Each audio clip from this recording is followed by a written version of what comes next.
Olá, gente, tudo bem com vocês? Então,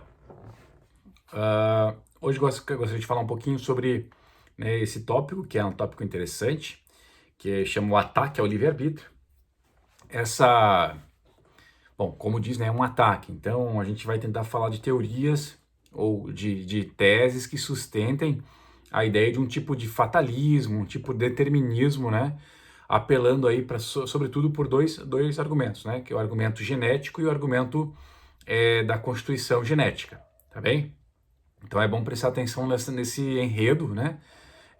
Tentando mostrar que nós não temos liberdade, tá? E de certo modo, né, se você pensar a própria ideia de destino, né, essa coisa que é meia grega, né, aquelas as moiras que teciam a linha da vida, né, que construíam o destino de cada uma das pessoas. Então é algo assim que está muito presente no cotidiano. Ah, era destino acontecer, Deus quis que fosse assim. Então, de certo modo, os argumentos que a gente vê aí no senso comum, que são destituídos de qualquer caráter científico, né, ou qualquer preocupação de que isso implica não liberdade, eles estão muito mais com uma tendência à não liberdade, ou ao livre-arbítrio, né? Do que para uma afirmação do livre-arbítrio. Isso vocês podem ver, né? Nós aí ouvimos nossos pais, nossos amigos falarem todo o tempo. E seguindo a ideia, né? Ele conta que o autor, né, no oitavo, ele tem várias teorias aqui, vários, né? Vou dar os argumentos aqui, né? E, bom, a pergunta é, bom, as pessoas são responsáveis por aquilo que elas fazem, né? É uma grande questão, né? Porque se nós dissermos que não, nós temos implicações jurídicas, né? Morais e jurídicas. Então nós temos que mesmo que, tá, que eu vou só adiantar a discussão, né, um pouco, né, mais do que talvez do que o capítulo, mas se nós admitirmos que não exista livre-arbítrio, então não tem como a gente punir alguém pelo crime, tá legal? Porque, teoricamente, ela não foi livre para decidir, deliberar, né, uma ação sempre implica, né, deliberação, execução e assim por diante. Então, com isso em mente, né, ele conta aqui a história de dois adolescentes em 1924, uma história antiga, né, Richard Leb e Nathan Lepward, que raptaram e assassinaram um Bob Franks, né, e fizeram isso por um motivo bastante torpe, né, que é fútil, torpe, né, que seria simplesmente para provar que eles conseguiam fazer. Não eram crianças, eram adolescentes, né? Ele não fala exatamente da idade, mas eles eram adolescentes de boa classe social, ou classe social, né? Pessoas que tivessem aí classe média, né? Famílias ricas, não médias. Eram meninos que tinham boas notas, né? Inclusive algum deles era para entrar na universidade de Direito de Harvard, né? Então, alguns elementos que chamaram a atenção, né, da comunidade. Os pais contrataram um famoso advogado, né, Clarence Darrow, né? E Darrow era conhecido né, por essas defesas. Aqui tem até alguns casos interessantes que Darrow tinha defendido, que eram casos dito como casos assim espantosos. Ele chegou a defender, por exemplo, John Scopes no Tennessee por acusação de ter ensinado a teoria da evolução. Veja só, que coisa, né? Que crime, né? Ensinar a teoria da evolução. Mas, enfim, ele era um advogado conhecido por pegar esses casos mais complexos, né? E, nesse sentido, ele acabou dando uma palestra sobre por essas questões, né? Por ser um advogado, né, reconhecido por questões complexas. E numa palestra na prisão de Coke County, em 1902, ele pronunciou lá uma parte da sua palestra, e vocês têm ali ela colocada, né? Ele falando que não existe, na verdade, diferença entre as pessoas que estão presas e as pessoas que não estão presas. São todo mundo igual, segundo ele, né? E aí tem lá, ó, do mesmo modo que as pessoas que estão aqui dentro não poderiam ter evitado estar aqui. As pessoas que estão lá fora também não poderiam ter evitado estar lá fora. Veja bem, olha só a afirmação do cara. Não acredito que as pessoas estejam na prisão porque o mereçam. Estão na prisão apenas porque não puderam evitá-lo, tá? Devido a circunstâncias que ultrapassaram inteiramente seu controle e pelas quais são minimamente responsáveis. Então esse é o argumento, né, o Daryl, né, que é o advogado desses rapazes, já defendia 22 anos antes, né? Então na verdade, ele veio desenvolver ele completamente esse argumento, então, no julgamento desses rapazes, que foi um bafafá, né, na mídia, que era um jornal na época, né? Então a questão era, né, a preocupação de Daryl era deixar só os dois guris fora da forca, né? Ou seja, não serem sentenciados à morte. Ele falou lá por 12 horas, aqui o livro nos dá, né? E tudo que o argumento principal era mostrar que eles não eram responsáveis pelo que eles tinham feito, que na verdade, segundo ele, né, eram algumas forças que tinham, forças, né, que haviam né, trabalhado aí para que isso acontecesse. E ele, né, já apelou aí para alguns argumentos na época de alguns psicólogos, né, afirmando que, né, a questão genética, os genes do indivíduo, né, e também a questão do ambiente. Então ele já tinha alguns elementos ali para corroborar com a sua ideia, né. Então, os psiquiatras da época também atestaram que os rapazes, né, não tinham sentimentos normais, eles eram, né, qualquer relação emocional em relação ao seu ato, né, essas questões para fazer um perfil psicológico da época, embora provavelmente era ainda bastante incipiente, né, esses traços, né, de psicologia em relação aos crimes, né. E aí tem mais um discurso dele, que não deveriam censurar o Dick Leb, né, dos assassinos, né, por causa das forças infinitas, olha só, que conspiram para o formar, forças infinitas que atuam para criar muito antes dele ter nascido. E aí vai, né? Quer dizer, tudo está determinado. E aí, ele, por exemplo, né, o Darren descreve o Leb, né, que é o cara, na verdade, né, que incitou, né, o assassinato. Ele escreve como era na infância uma criança privada de afeto, né, todo afeto que uma criança precisa ter, passava dias e noites estudando questões e histórias de crime, né, e sempre fantasiou por isso, né, criar ou matar uma pessoa e tentar fugir da polícia, né? Então foi essa a história. Enquanto Leopoldo, né, que era o Leopoldo, né, que era um fraco no sentido, né, não era uma pessoa que tinha muitos amigos, né, cresceu obcecado lendo a filosofia do Übermensch, né, do super-homem, do Nietzsche, né, e aí desprezava as outras pessoas querendo mostrar que tinha superioridade, e aí, né, com essas questões e todas essas forças infinitas, segundo o argumento do Darrow, né, juntando os dois, aconteceu então essa tragédia, né? E se vocês olharem, né, ele vai, a natureza é forte e impediosa, concluiu Darrow, né? Age de uma forma misteriosa e que lhe é própria e nós somos as suas vítimas. Nós próprios não temos muito a ver com ela. Então essa foi a tese, né, que o Darrow defendeu. O que aconteceu? Os dois rapazes pegaram prisão perpétua. Tá? Então não foram sentenciados à morte. Então vocês veem que o argumento realmente foi relevante e apresentado na corte. Para vocês entenderem, no final, que um dos dois morreu, né? O Leb, né, que teria sido o mentor do crime, ele brigou na prisão e foi morto 12 anos depois. E o Leopold, então, ele saiu 34 anos depois, ele saiu em regime condicional. Ele deu aula na prisão, né, tentou se tornar, segundo ele, uma pessoa melhor, tentou, né, mudou-se para Porto Rico e trabalhou o resto da sua vida em causas humanitárias, para tentar, no sentido de, segundo ele, de se restabelecer como ser humano, tá? Então essa é a introdução, o caso que introduz o nosso problema. Bom, gente, dito isso, então, o tópico seguinte fala sobre o determinismo. E, como a gente viu na defesa do Darrow, né, a partir do caso que a gente acabou de mencionar, é a primeira vez, assim, né, segundo o livro, que se apresenta, então, as características da personalidade a partir da relação hereditariedade mais ambiente, né, ou seja, genética mais o ambiente. Mas, obviamente, o Darrow não foi o primeiro, né, a pensar essa relação determinística, né, entre genética e ambiente determina então como ou o que a pessoa é. Mas não é só isso, gente. Está dizendo que determina também o modo como a pessoa faz determinada coisa.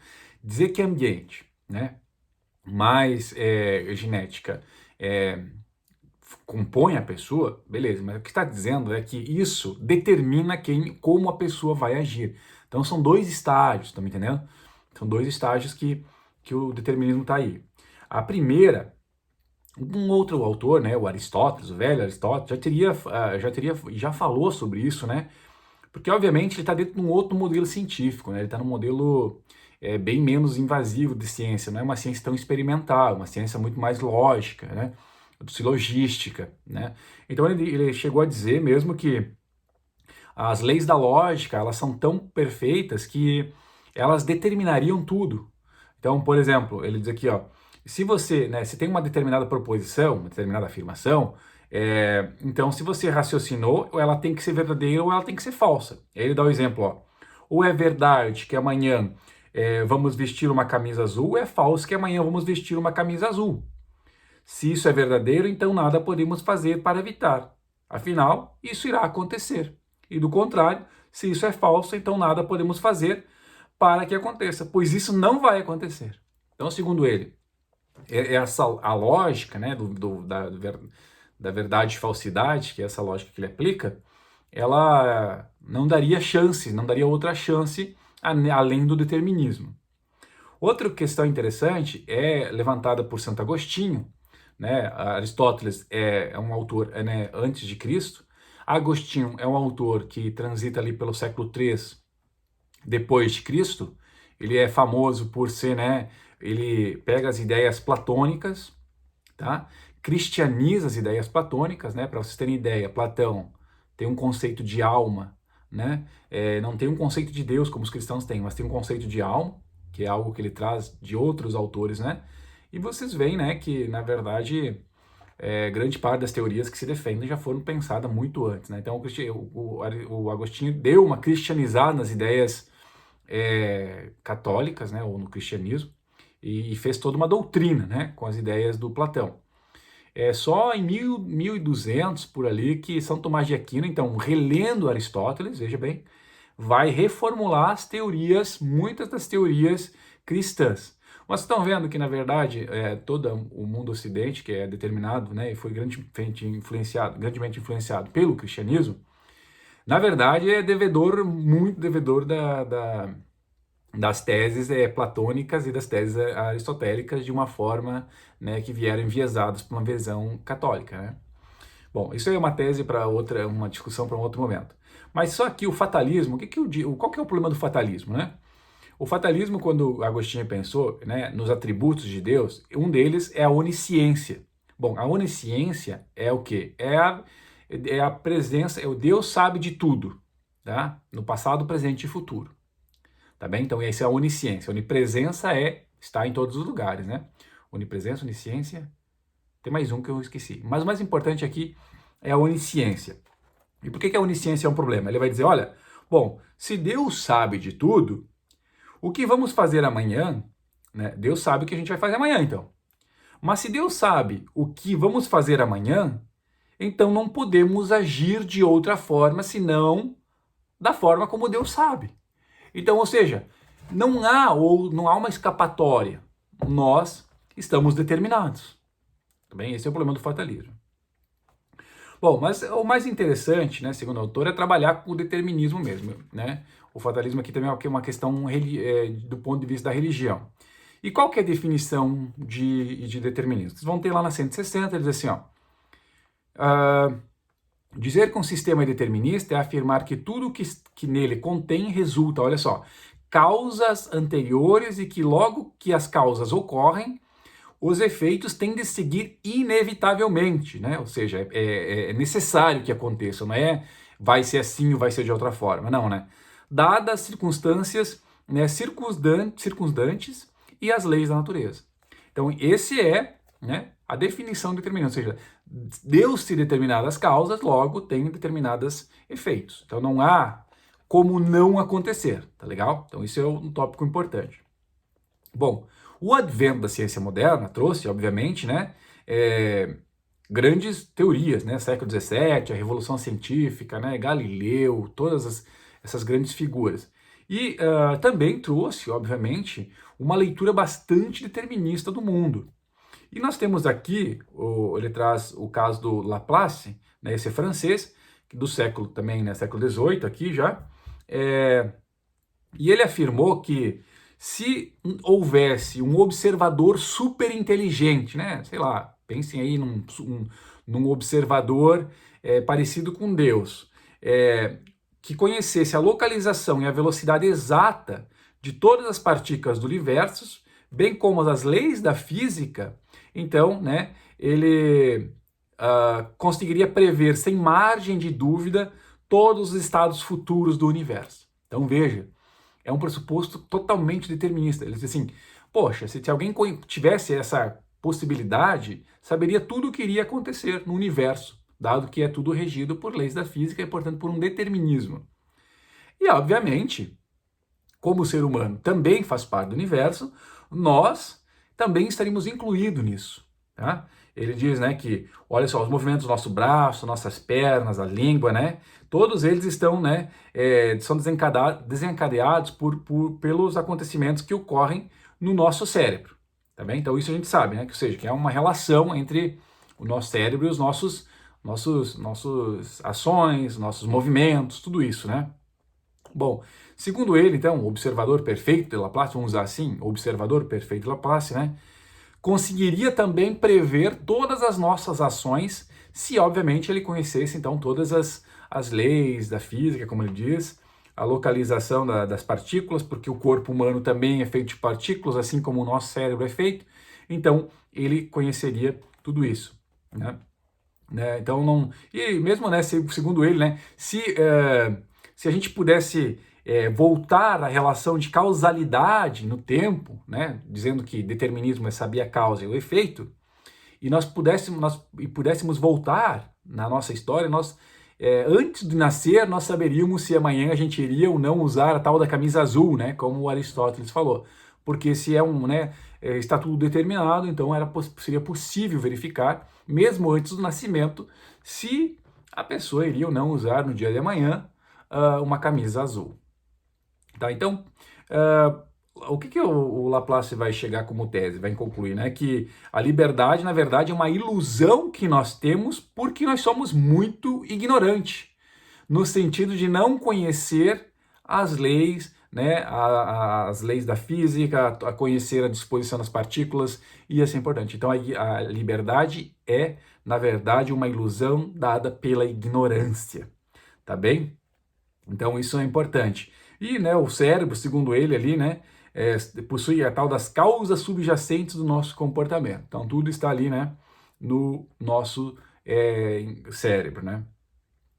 E isso, gente, não é algo novo, né. Nós temos aí, ele cita alguns exemplos de que há uma relação entre comportamento e cérebro, a partir aí nas técnicas, né, que o Dr. Wilder Penfield, né, descobriu, né, ou seja, a associação de determinadas partes do cérebro que ele mexia, fez aí, né, vários experimentos, mexia no cérebro e as pessoas sentiam diferentes experiências, né, sentiam diferente, olha só, sentiam um cheiro, ouviam uma música, uma canção do Guns, né, bom, o cara tem bom gosto pelo menos, né, e então essa associação entre o cérebro e, né, os movimentos e as ações é algo que a ciência já consegue mostrar.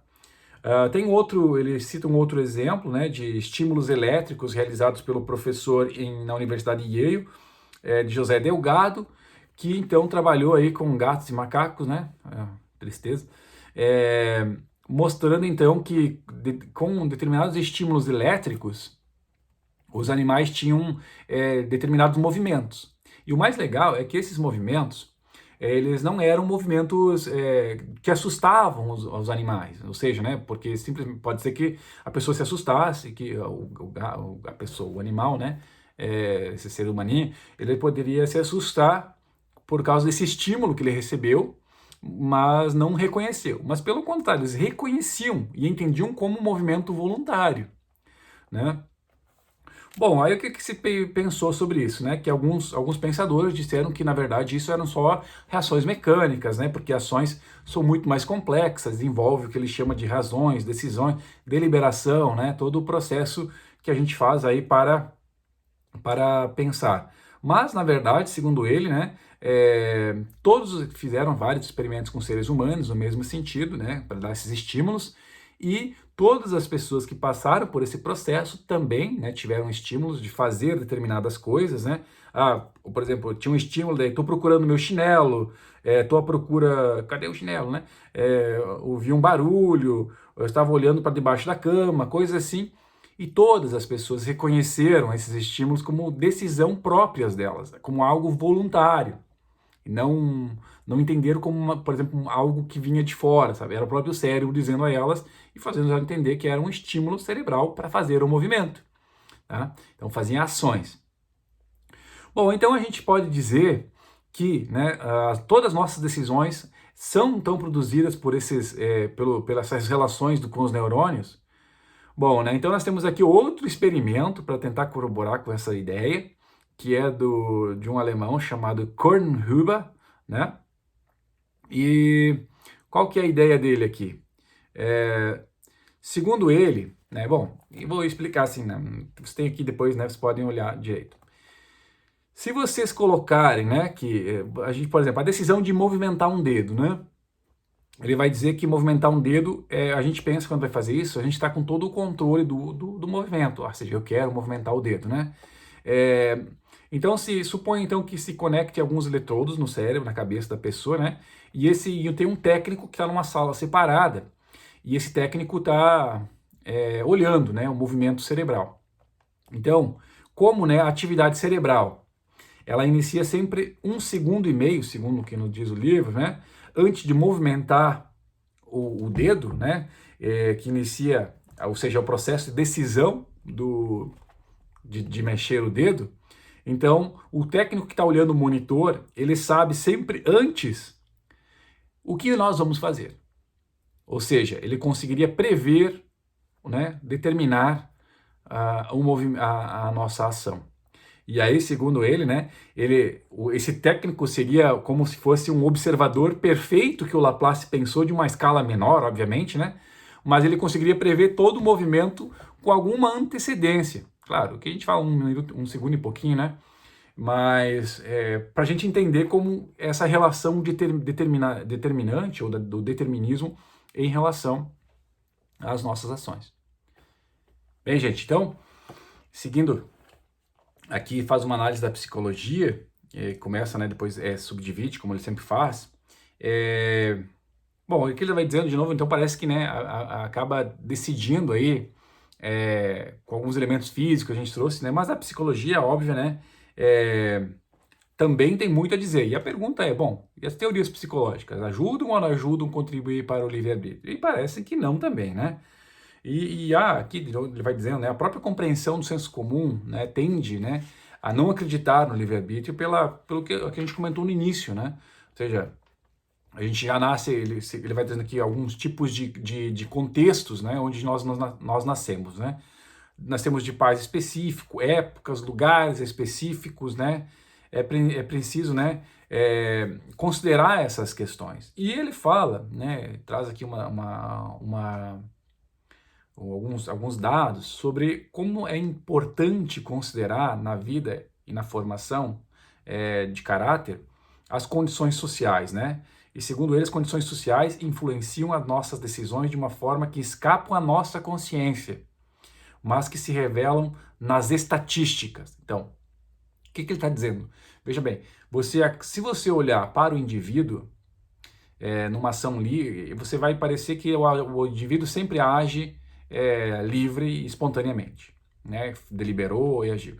Mas se você olhar as estatísticas, elas acabam corroborando para a gente ver uma imagem maior do cenário, né? Ele fala aí que nos anos 80, né, nos Estados Unidos, uma taxa de suicídio estava ligada diretamente com a questão do desemprego. Em 1986, um estudo mostrou que existia uma maior probabilidade de adolescentes se suicidarem nos dias que seguiram as coberturas televisivas nacionais sobre histórias de suicídio. Então isso hoje em dia nem se divulga muito, né, a questão do suicídio, justamente por questões como essa, né? Ele fala aqui, cita que nos Estados Unidos, né, o livro é 2005, né, existem 2 milhões de pessoas nas prisões e outras 2 milhões e 12 milhões irão passar novamente algum tempo atrás das grades de alguma forma na sua vida. Ele diz que a maior taxa de presidiários, né, e que um número desproporcionado que estão encarcerados são jovens negros e hispânicos do sexo masculino, tá? E ele diz ainda, ó, talvez se esses homens fossem sempre, ou seja, talvez de fato alguns deles realmente, independentemente, iriam para a prisão.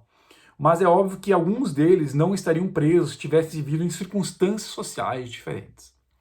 E ele fala, bom, se a gente considerar individualmente, né, a ação de cada uma dessas pessoas, né, vai parecer que todos eles decidiram livremente. Mas essa é uma avaliação, eu diria, um pouco uma análise rasa de um tipo, de um liberal despreocupado com outros fatores, né, com outros fatores que compõem a estrutura e a teia social, né, que, ou seja, não é só ação livre, né, porque aí há no mínimo, uma pressuposição fantasiosa que nós estamos numa ponte de partida todos iguais e que nós temos total liberdade da escolha dos fatores que nos afetam, né? Bom, aqui também ele traz um caso, né, de um outro exemplo, que é do Eric Rudolph, né, acusado do FBI de uma série de atentados à bomba, né, incluindo uma que foi numa clínica de aborto em Birmingham, no Alabama, em 1998. E depois ele, olha só, o cara fugiu na floresta, na Carolina do Norte, e ele foi em 98. Ele só conseguiu ser capturado em 2003. Tá? Então, a pergunta é, bom, por que será que ele fez isso? Né? Por que ele odiava tanto o aborto que chegou a tentar a explodir uma clínica? Né? E, bom, aí né, acho que um jornal Newsweek, né, acabou relatando a melhor forma de entender é talvez como produto de um caldo paranoico de supremacistas brancos, religiosos, fanáticos, inimigos do governo. A mente e os motivos de Rudolph são difíceis de sondar, mas o extremismo parece caracterizar a família. Bom, aí conta um pouco da história do Rudolph, né? Com 13 anos, né? O pai morreu, ele acabou se mudando, né? Para a Carolina do Norte, na parte rural da Carolina do Norte, né? Depois acabou tendo aí um outro cara chamado Tom Branham, que acabou sendo um pai substitutivo para ele e o filho, para ele e o irmão, que tinha também, né? Uma tendência toda contrária ao governo, né? E supremacista. E a mãe mudou para os Ozarks, no Missouri. Eu lembro sempre da série Ozark, quando eu vejo Ozark, mas eu acho que não é a mesma, né? Não sei se é. Não sei se já viu a série Ozark, é muito boa, tá? E a mãe se mudou então para os Ozarks, que seria uma comunidade de separatistas. Bom, o Eric, então, que é esse cara que explodiu, ele escreveu um trabalho na escola que o Holocausto não existiu naquela época, né? E a partir de panfletos, né? A partir de panfletos dos grupos que ele participava, assim, tipo, né? Umas fake news nervosas. Né? Já existia naquele tempo. Agora a gente só tem meios para, né, distribuir mais, com mais facilidade. Bom, o que ele chega ao final e diz? Olha só, por muito que se possamos detestar aquilo que o Eric se transformou, é difícil resistir à conclusão de que o jovem rapaz nunca teve hipótese de ser diferente. Tá? Então, é uma questão do determinismo, ou seja, as condições, né, todas as condições que estavam ao seu redor, que ele não conseguia, de certo modo, controlar, foram fundamentais em determinar o que ele se tornou. Então, ou seja, um determinismo muito forte, né? Bom, aqui na questão ele coloca um subtópico, né, que é a psicologia clássica, um breve comentário. Ele faz aqui uma aproximação entre as teorias freudianas e os behaviorismo, né, o behaviorismo, já falamos também, mas ambos, né, aqui você tem uma citação de Skinner, né, também, tem interessante vocês lerem depois, mas né, o Freud, então, com essa a força, né, de que os processos conscientes do pensamento e deliberação não passam de racionalizações de formas mais profundas que se escondem na psique. Ou seja, então, todas as nossas escolhas, todos os nossos processos de deliberação e as nossas são afetadas, são determinadas por aquilo que a gente em algum momento, né, vivenciou, que não trabalhou direito, né, que estão ali, acabam sendo, como ele diz, né, acabam criando em cada um de nós desejos e impulsos conscientes que determinam o modo consciente de agir, tá bem?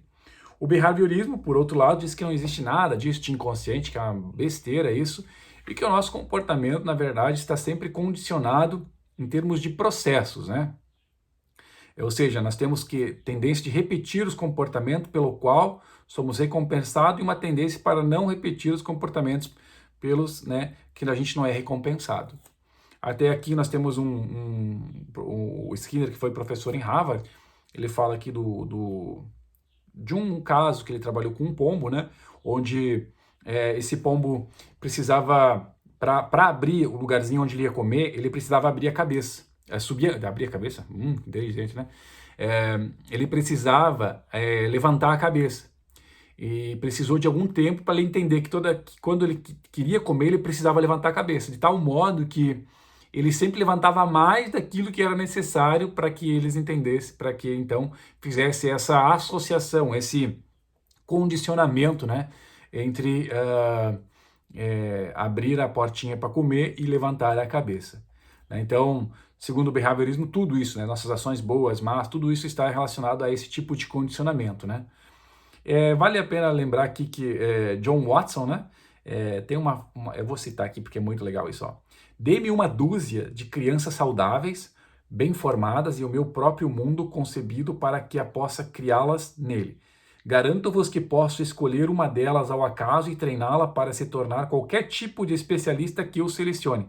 Médico, advogado, artista, comerciante, chefe. E sim, também pedinte e ladrão.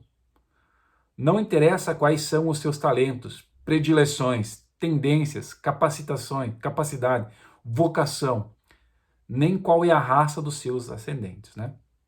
Então, obviamente, aqui mostrando toda a força que ele devia ter, né? A teoria behaviorista de, obviamente, condicionar comportamentos. Bem, então, será o caráter uma questão de sorte? Então, ou seja, aqui a pergunta é, bom, o modo como o nosso caráter é composto é uma questão de sorte ou uma questão, né, determinada? Bom, aqui, né, ele vai falar, graças a Deus eu não sou assim, quando a gente olha para outras pessoas, né? Então, né, vamos pensar um pouco nessa questão de sorte.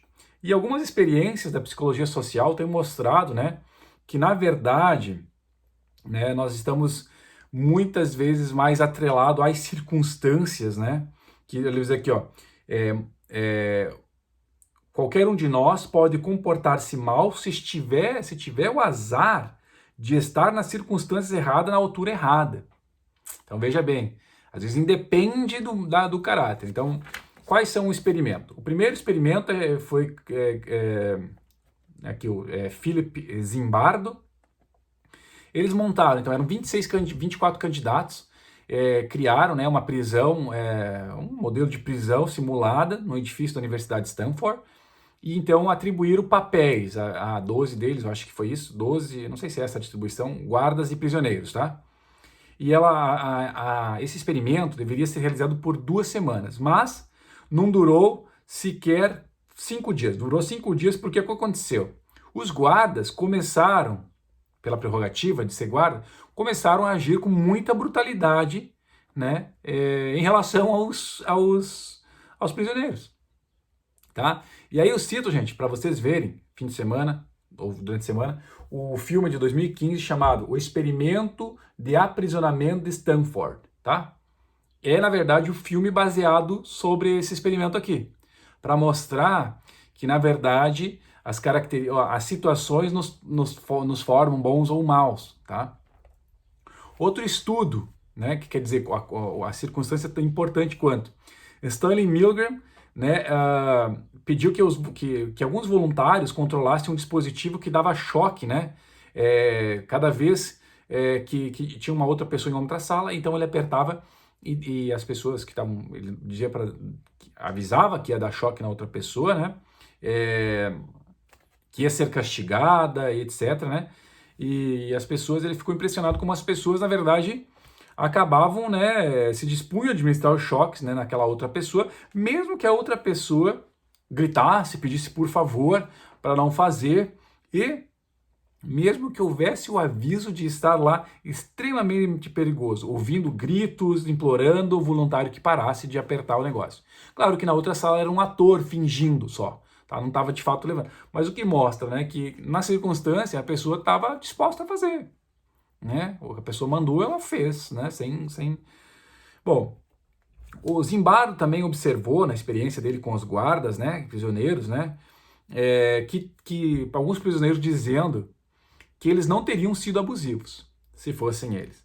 Mas o Zimbardo disse nas suas conclusões que, bom, não havia nenhuma diferença entre a escolha de ser um ou ser outro, né? Os guardas, né, eles que foi uma distribuição aleatória, não foi por caráter ou por algum tipo de precedente, né? E a conclusão natural que ele tirou é que a última diferença é que eles residiam. A conclusão natural é que a única diferença entre eles residia nas circunstâncias onde eles estavam, ou seja, no papel de guarda ou no papel de prisioneiro. Então, mostrando que às vezes as circunstâncias fazem, né, o bom ou o mal. A outra experiência aqui, ele cita várias, né, o Bom Samaritano, que foi um experimento conduzido pelo pessoal da teologia. A experiência de Bom Samaritano por Darley e Batson. O Bom Samaritano, vocês conhecem a história, né? Que o Bom Samaritano é do Evangelho de Lucas. Há uma pessoa que foi, acho que foi assaltada, agredida e está na beira do caminho. Passa então um sacerdote e passa um levita, e sequer né, ajuda uma pessoa que está ali, e passa um samaritano, então, que ajuda, recolhe a pessoa, né, coloca numa leva ela para um lugar, né, depois dá as assistências que ela precisa. Então essa é a história do Evangelho de Lucas. O Jesus conta essa história porque o samaritano era uma pessoa de vista com maus olhos na sociedade daquele tempo. Então, né, mostrando que, né, a questão de classe e não interessa nada. O que conta são de fato as ações que se fazem em relação ao próximo, né? É um revolucionário para sua época. Bom, qual que é o experimento? Bom, o Darley e o Batson, então, quiseram investigar com os estudantes de teologia de Princeton essa experiência. E eles deram a eles um estudo, né? Disseram que eles tinham que construir uma resenha, um trabalho para que entregasse no outro edifício. E eles, acho que era uma questão de emprego, se não me engano, que está aqui dito, né? Uma questão de emprego, né? E algumas pessoas dessas ganharam um pouco mais de tempo para fazer isso, outras um pouco menos de tempo, né? Então, só que entre essa transição de um prédio para outro, eles colocaram então ali uma pessoa que estava caída, jogada aí no chão, precisando de ajuda, tá? E muitos deles não pararam para ajudar, entraram correndo, outros pararam então, né, para ajudar. E mostra que indiferentemente desse estudante de teologia, indiferentemente da sua crença religiosa, das suas convicções éticas, né, não estavam relacionadas ao não fazer aquilo. O que interessava era que eles só pensavam exatamente no tempo, né? A questão de parar ou não parar era a questão do tempo, né? De eles irem até o lugar. Aqui não fala se quem tinha mais tempo foi que parou ou quem tinha menos tempo, mas eu acho que ambos pararam, ambas pessoas que tinham mais tempo e menos tempo, né? E o que fala? Essa pequena mudança da circunstância fez toda a diferença entre a conduta moral exemplar e a insensibilidade. Então, na verdade, está dizendo aqui que, às vezes, as circunstâncias são mais importantes do que as próprias convicções éticas e religiosas, né? De tornar a pessoa sensível e insensível, tá bem? No capítulo, gente, 8.4, gene e comportamento, vocês estão até aqui de novo, né? Vai retomar a questão do freudianismo, do behaviorismo, né? E, de novo, interrelacionar a ideia de gene e ambiente, né? E mostra aqui um pouquinho como é importante essa relação entre ambiente e gene a partir do estudo com gêmeos, né? Então, quer dizer, é um estudo que é realizado já há muito tempo, segundo, pelo que eu entendi aqui no livro, ele é realizado e ainda é atual, de 1979, né? É um estudo de Minnesota dos gêmeos criados separadamente. Então, toda vez que eles encontram gêmeos que são separados, gêmeos univeterinos que são criados em ambientes diferentes, eles convidam para fazer uma série de estudos. Então, vocês têm aí alguns exemplos, né, de que mesmo que as pessoas, qual que é a conclusão? Mesmo que são criados em locais totalmente diferentes, possuem alguns hábitos, algumas ações muito parecidas. E aí ele vai citar essas das irmãs risadinhas aqui, né, que riam o tempo todo. Ambas tinham o hábito de apertar o nariz e a chamar aquilo de compreensão. Ambas afirmavam ter tornozelos fracos por terem caído aos 15 anos. Aí cita outros exemplos, mas a mais de todas é do...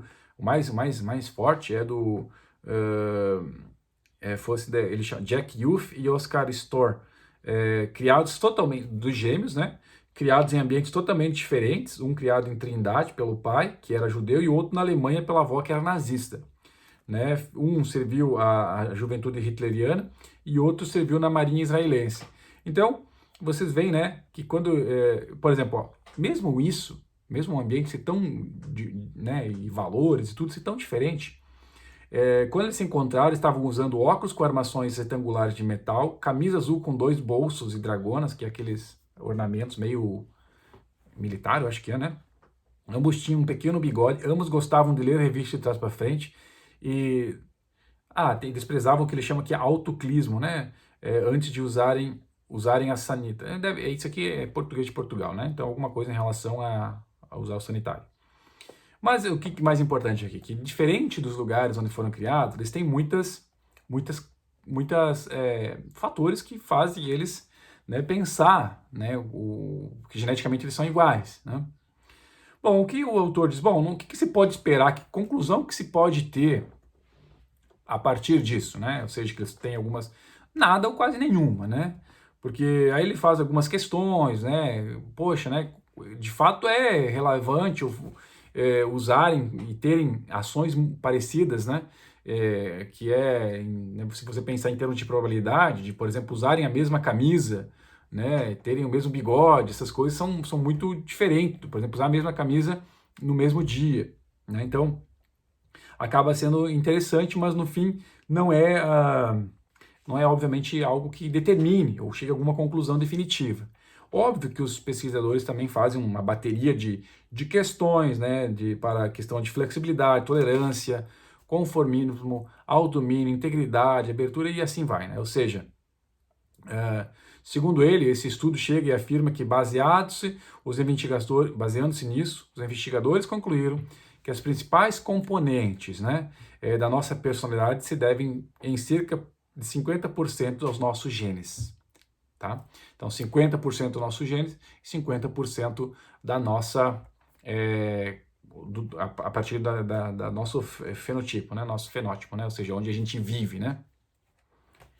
Bom, por último, gente, o último tópico é, será que algumas pessoas nascem más? Então, é uma discussão já antiga na filosofia também, para definir se, por exemplo, mesmo o homem enquanto humanidade, né? Homem e mulher nascem maus, são maus por natureza, o pecado original, né? Tudo isso. Então, aqui o que está se dizendo é que, de fato, né, a ideia de agressividade está ligada a algum tipo com o nosso gene. Então, a relação biologia e violência é algo já aceito no mundo científico, né? Experiência com gatos, de novo, pobre bichos, né? Coitadinhos. Mostram que eles ficam selvagens caso se remova uma pequena seção do hipotálamo, né? Mais o que temos aqui? Também se mostrou a conexão entre genes, neurologia e violência. Recebeu digamos assim, uma tese muito forte em 1995, quando os geneticistas descobriram que por exemplo, se retira o óxido nítrico, né, fizeram esses testes em ratos, né, que é um neurotransmissor, tanto nos ratos quanto nos seres humanos, esses ratos, então, acabam, faz com que os ratos normalmente sociáveis se tornem viciosos, ou seja, se tornem mais agressivos e assim por diante, né? Então, de fato, essa relação existe, né? Eu não sei se chegaram já a ver uma série chamada Mindhunter, né? No Netflix é interessante, sobretudo a primeira temporada, passa, né, na década de 70 ou 60, né? Que é alguns investigadores do FBI buscando traçar perfis psicológicos, né? Psicologia entrando na ciência como uma ciência criminal, para tentar traçar perfis de pessoas que matam, né? É onde se cria, então, o famoso, né, a expressão serial killer, né? Porque tem predisposição a fazer isso, e uma das coisas que ele debate é isso, né? A pessoa nasce mal, né? Tinha o caso do Mason na época, né? Ele já tinha nascido mal, não se considerava muito a questão onde ele tinha nascido, de que forma tinha sido criado, né? Então é bem interessante, se vocês tem mais uma dica aí de filme, se vocês quiserem, Mindhunter, tá? Muito, muito boa para essa questão de entender. Aí eles entrevistam os serial killers da época, né? Porque eles têm também o serial killers, descobre, tem vontade de mostrar. Então, nesse sentido, eles fazem uma boa série para ver essa questão de genética, violência, né, e assim por diante, né. Bom, outras questões aqui, né, ele fala, né, Darren, você lembra do advogado, né, dos rapazes, né, acreditava que os dois tinham nascido então maus, né, sem sentimentos, etc. Então, bastante fortes essas afirmações, né, então teriam nascido mal, já tinham nascido mal. Bom, mas e aí, gente? Vamos dizer assim, se existem crianças que já nascem aí com lá na citação da psicóloga Judith Rich, que diz lá no meio da citação dela, diz, olha, de fato tem uma tendência para ser ativa, impulsiva, agressiva e para se enfurecer facilmente, né? Insensibilidade ao sentimento dos outros, assim por diante. Bom, e aí? E se elas nascem assim? Bom, então nós estamos determinados que existem pessoas que nascem más e que vão fazer mal a outras pessoas. Então, quer dizer, então já deveria se pegar essas crianças e prender, ou, né, numa cadeia, ou num lugar para que elas fiquem ali e vivam entre elas? Obviamente que não é isso, né? Por quê? Porque outros fatores são determinantes na criação dessa criança, nesse processo dela se tornar pessoa. Ou seja, né, ele fala papéis determinantes como fatores ambientais, como pobreza, racismo, mas o que? Essa relação entre, né, então, entre educação, pobreza, racismo, agressividade, insensibilidade.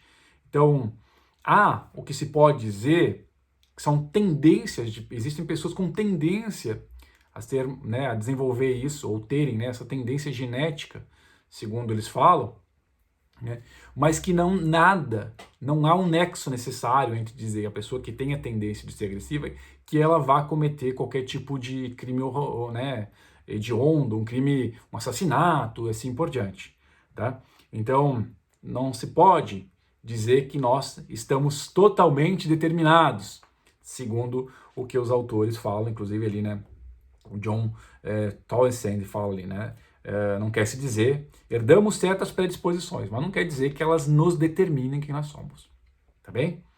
Bom, por último, e a última reflexão que o autor nos faz apesar desse último momento dizer que nem tudo é determinado a partir da nossa gênese, nós temos que ter duas preocupações em relação ao livre-arbítrio, porque afinal o tópico do nosso capítulo era o ataque ao livre-arbítrio, né? E qual que é isso, né? Duas razões para nos preocuparmos em relação a tudo que a gente falou, em relação com a liberdade, tá? E a primeira embora nós temos predisposições, nós temos, né, é algo que perturba a gente, no sentido de que nós temos desejos profundos aos quais só com dificuldades conseguimos resistir, tá? Então esse é o primeiro.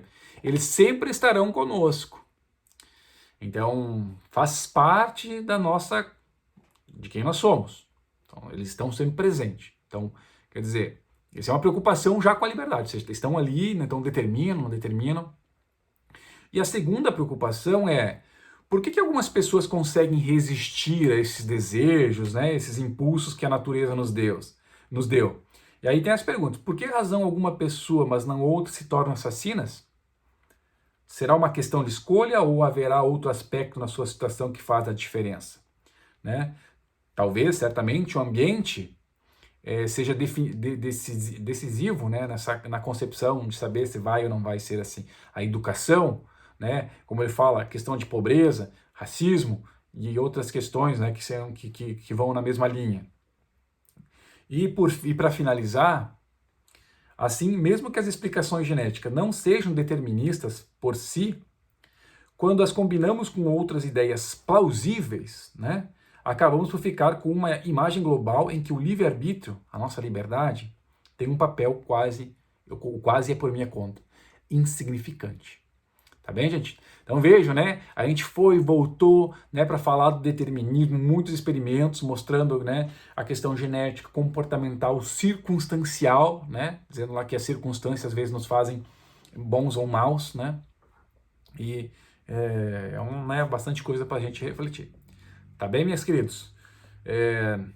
Então tá, espero que tenham aproveitado. Né, se né, queiram ver de novo, aproveite para ver com o artigo, né, com o capítulo, que vai ajudar bastante. Tá bem? Tenha um bom dia, boa semana.